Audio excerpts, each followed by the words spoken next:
साध संगत जी, प्रेम से कहना धन निरंकार जी।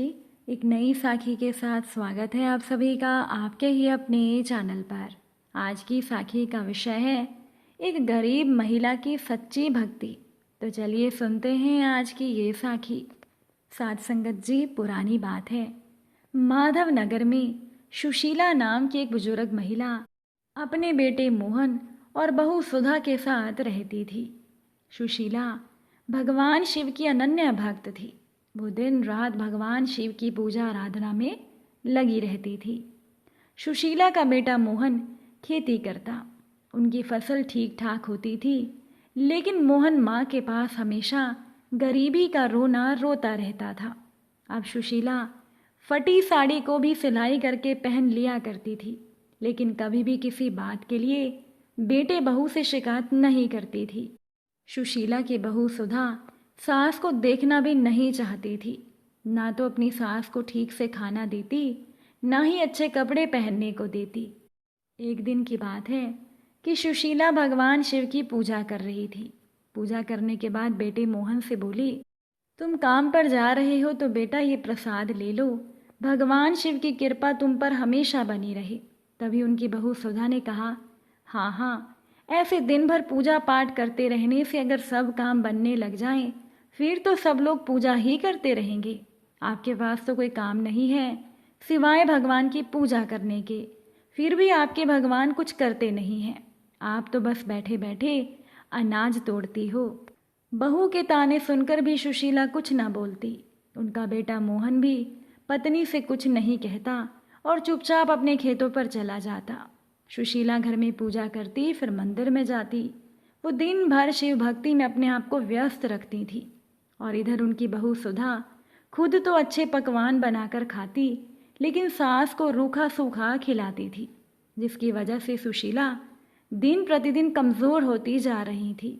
अब एक दिन की बात है कि सुधा ने अपनी सास सुशीला से कहा, माँ जी, खाली बैठकर आप पूजा ही करती हैं, कभी कभार थोड़ा काम भी कर लिया करें। अकेले सारा काम करके मैं थक जाती हूँ और आप सिर्फ खाती हैं और पूजा में लीन रहती हैं। तभी सुशीला ने अपनी बहू से कहा, ठीक है बहू, लाओ ये झाड़ू मैं लगा देती हूँ। ये सुनकर सुधा ने कहा, माँ जी, सिर्फ झाड़ू लगाने से कुछ नहीं होगा, थोड़े बर्तन पड़े हैं उन्हें भी धो देना। ठीक है कहकर सुशीला काम में लग गई। अब सुशीला झाड़ू भी लगाती, दोनों समय के बर्तन भी धोती, बाकी सारी समय वो शिव भक्ति में लीन रहती थी। अब एक बार की बात है, सुशीला ने अपने बेटे मोहन से कहा, बेटा, कल से सावन शुरू हो रहा है, मैं इस महीने भगवान शिव की विशेष पूजा करना चाहती हूँ। अगर हो सके तो मेरी कुछ मदद कर दे, ताकि मैं भगवान को भोग लगाने के लिए प्रसाद खरीद सकूँ। तभी मोहन ने कहा, माँ, इसकी क्या ज़रूरत है, वैसे भी तुम रोज़ भगवान की पूजा करती हो, अब विशेष पूजा करने की क्या ज़रूरत है।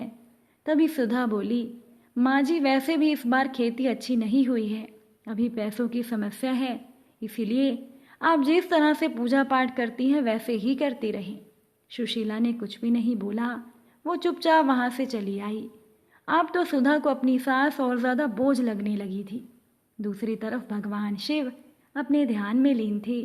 तभी माता पार्वती ने भगवान शिव से कहा कि प्रभु, सुशीला आपकी अनन्य भक्त है, वो इतनी मुश्किल में है, आप उसके लिए कुछ करते क्यों नहीं, मुझसे सुशीला का दुख देखा नहीं जाता। तब भगवान शिव बोले, इंसान को अपने पिछले जन्मों के कर्मों का फल हर हाल में भोगना पड़ता है, वही हो रहा है सुशीला के साथ। लेकिन बस अब कुछ और दिनों की बात है, उसके बाद उसकी सारी तकलीफ खत्म हो जाएगी। इधर सुधा अपने पति मोहन से कहती है कि 2 दिन बाद मेरे भाई की शादी है, मैंने सारी खरीदारी कर ली है, हमें कल ही मेरे मायके जाना है। लेकिन समस्या ये है कि इस बार हमारी फसल बहुत अच्छी हुई है, ऐसे में फसल की देखभाल कौन करेगा। मोहन ने कहा, तुम ठीक कहती हो, ऐसा करता हूँ, तुम चले जाओ, मैं यहीं रह जाता हूँ। तब सुधा बोली, आप ये कैसी बातें कर रही हैं, आप नहीं जाएंगे तो लोग क्या कहेंगे। मैं कह रही हूँ कि माँ जी तो वैसे भी कुछ नहीं करती, खेत में ही बने उस झोपड़े में उनके रहने की व्यवस्था कर दें और उनके भगवान की मूर्ति भी वहीं रख दें, वो वहीं पर रहकर भक्ति भी कर लेंगी। अपना भोजन बनाकर खा भी लेंगी और खेतों की देखभाल भी हो जाएगी। मोहन ने सुधा से कहा, तुम ठीक कहती हो।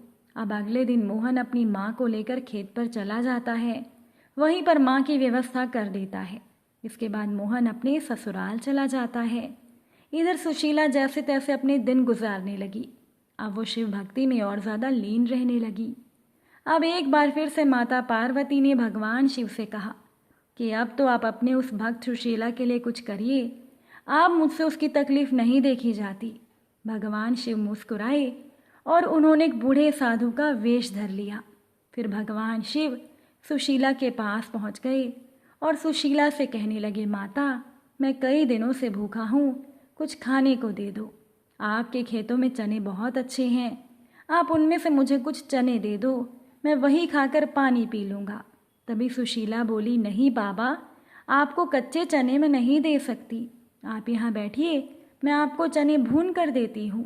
सुशीला खेत से चने तोड़ कर लाती है और उन्हें भूनकर साधु बाबा को दे देती है और कहती है, ये लीजिए बाबा, आप खाइए चने, मेरे पास आपको खिलाने के लिए और कुछ नहीं है। तभी साधु ने कहा, माता, आपने जितने सच्चे मन से मुझे ये चने खिलाए हैं, उसके लिए इंसान के पास अमीर दिल होना चाहिए, जो कि पैसों वालों के पास नहीं होता।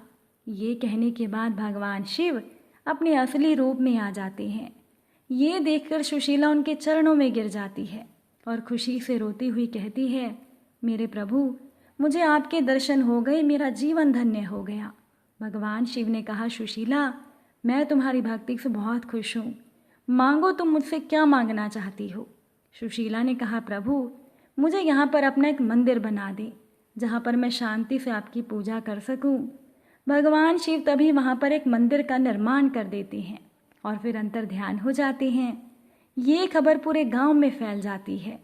हर तरफ सुशीला की जय जयकार होने लगी। सब सुशीला की इज्जत करने लगे। दूसरी तरफ सुधा के मायके में आग लग जाती है, जिसकी वजह से उसका पूरा चेहरा जल जाता है। जब सुधा वापस अपने गांव में आती है, तब अपनी सास के बारे में सब कुछ जानकर उनके पास जाती है। सुधा का पति मोहन भी साथ जाता है। दोनों सुशीला से माफ़ी मांगते हैं। सुशीला ने जब अपनी बहू सुधा की ये हालत देखी तो वो बहुत परेशान हो गई और वो मंदिर से शिवजी के नाम का जल लेकर आई और उसे सुधा के चेहरे पर लगा दिया, जिससे कि सुधा का चेहरा बिल्कुल पहले की तरह ठीक हो गया। अब तो हर कोई सुशीला की जय जयकार करने लगा। तब सुधा ने अपनी सास को कहा, माँ जी, मुझसे बहुत बड़ी गलती हो गई, मुझे माफ़ कर दीजिए। चलिए घर चलकर हम सब लोग साथ में रहेंगे। तभी मोहन ने कहा, माँ, मुझे माफ़ कर दो, मैंने कभी तुम्हारी इज्जत नहीं की, मैं बहुत बड़ा पापी हूँ, मुझे माफ़ कर दो। चलिए हमारे साथ हम अपने घर पर रहेंगे। सुशीला ने कहा, अब मैं कहीं नहीं जाऊंगी। अब तो जो मेरा बाकी जीवन बचा है, मैं उसे प्रभु के चरणों में ही गुजारूंगी। कुछ दिन के पश्चात पूजा करते वक्त ही भगवान शिव के चरणों में सुशीला अपना सर रखती है और सुशीला की आत्मा शरीर से निकल जाती है। अब सुशीला का बेटा और बहू पूरे नियम से उसका श्राद्ध कर्म करते हैं और उस दिन के बाद से मोहन और सुधा भी भगवान शिव की भक्ति करने लग जाते हैं और भगवान शिव के उस मंदिर की प्रसिद्धि दूर दूर तक फैल जाती है और मंदिर में प्रतिदिन भक्तों की लाइन लग जाती है।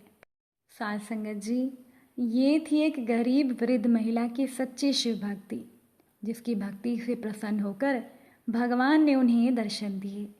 आज की ये साखी आपको कैसी लगी, कमेंट करके ज़रूर बताइएगा। आप सभी से फिर मुलाकात होगी नई साखी और नए विचारों के साथ। साध संगत जी प्यार से कहना, धन निरंकार जी।